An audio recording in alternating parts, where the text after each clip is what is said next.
Yeah, what do we make about Clemson SMU? What are we looking at? Would it surprise you? Because it caught me on. I wasn't. Which quarterback do you think has rushed for more yards per attempt, and more touchdowns? Cade.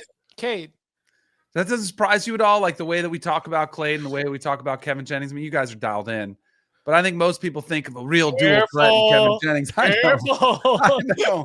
But I do think that is one thing, and it really popped in the Clemson Pitt game when he had the the go-ahead touchdown there. It was a 55-yard scamper. But he's been embracing his legs more, including on what could have been the game-winning drive or the game-tying drive before the interception. Like, I think that's been a dynamic that he's grown more comfortable in, and I think it's helped him as a passer. I think it's helped him as a playmaker. I was just kind of surprised that it was kind of lopsided one way. And Jennings missed a couple games early, didn't get the stats that he would have early this season. But that to me has been a development in Cade's game that's helped that offense open up somewhat. Can I go full Bud here? Yeah, absolutely. All right, let me look up at my imaginary monitor. Who do we think is the best defense that SMU has seen this season? Ooh. I can tell you who it is statistically. Right. It is Duke. Duke is the only team that they have faced with a higher pressure rate than Clemson. The most pressure rate they have seen, SMU saw this year, came in their loss to BYU.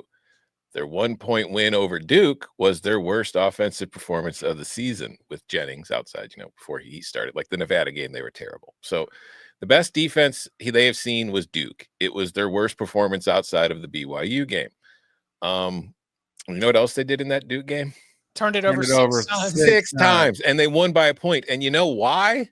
Because you know how many points Duke scored off of those turnovers? None, right? 0. Yeah. They missed 2 field goals in the game. So I have questions about what this SMU offense is going to look like against Clemson, because I don't think Clemson is an elite defense, and they haven't been this year. But I think physically and athletically, talent-wise, they are the best defense SMU has seen this year by a lot. So how will they handle that? Because we've talked about strength of schedule all year long, and it was hammered over our heads for Indiana before the Ohio State game. But SMU, according to FPI, their strength of schedule is 75th right now, which is the lowest of any team playing in a conference championship game this weekend by quite a bit, except for somebody else's close. I can't remember who off the top of my head. But anyways, defensively, SMU ranks 3rd nationally in pressure rate and 7th in blitz to pressure ratio. But do we know what the best offensive line SMU has faced this season is? So I just have more questions about SMU in this game, because we haven't seen them really play anybody elite of this caliber, of the kind of team that they will be facing in this game. Like, we looked at that Pitt game at the time as being a very good kind of litmus test, but Pitt has been dog poop since. They went from 7-0 to 7-5 in a real hurry. So I think that we're going to learn a lot about SMU in this game. I wouldn't be surprised if this is a blowout either direction.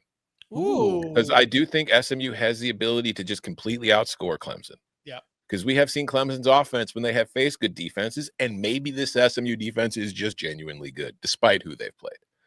We have seen them really struggle to move the ball effectively against good teams. That could happen here. I also think SMU can be completely overwhelmed by Clemson. So this is a very interesting spot to me. And I will say, I do think this will come down to turnovers, because I mentioned that SMU Duke game, but in points off turnover margin per game, SMU ranks 7th nationally at 5.83 per game. Clemson's right behind him in 8th at 5.75. These are 2 teams that have lived off of turnovers all year and turning them into points. The team that takes care of the football in this game will probably be the team that wins. And if there are too many turnovers, that's why I think this thing could get lopsided real quick. If Kevin Jennings can do his best Lenore Sellers impression, they can win the game. Clemson was really good against him for the majority of the game, but and that's going to be similar with Kevin Jennings. Like, he can get you on a couple big plays that you've got to do. The other game, Brashard Smith, he has to give his best Isaac Brown impression, because Louisville's Isaac Brown went off against Clemson's defense in Clemson. So Clemson, you got to clean up your mistakes. You got to clean it up. You got to shut down the run, and you got to make sure that you don't get beat by a running quarterback. Like in those 2 games, you got exposed. So I'm sure if you're Rhett Lashley, you're trying to figure out how can we replicate those performances that we got. On the vibes front, Cade Klubnik was the most outstanding player in the 2022 ACC championship game.